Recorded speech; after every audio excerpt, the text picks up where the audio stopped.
welcome to the video, everyone.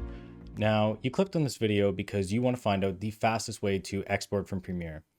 When I first started using Premiere, I was having a lot of trouble actually exporting the videos with the same quality that I input to it. I use Premiere on a very basic level, just, very, very basic editing, like putting in some effects and putting in some music and then just exporting.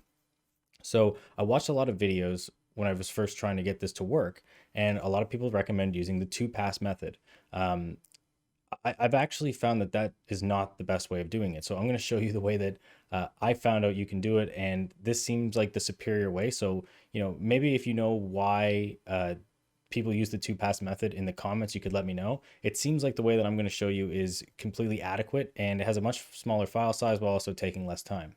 So if you are just using it as sort of a baseline video editor like I am, really nothing fancy, then I think this is the way that you should export it. So once you have your clip set up, you're going to go to File, Export, Media. You're going to change the output name to wherever you want it to be. So I'll call this Premiere Test. And you're going to go to Preset, YouTube 1080p Full HD. Once that's done, just hit Export. And 5 seconds later, it's good to go.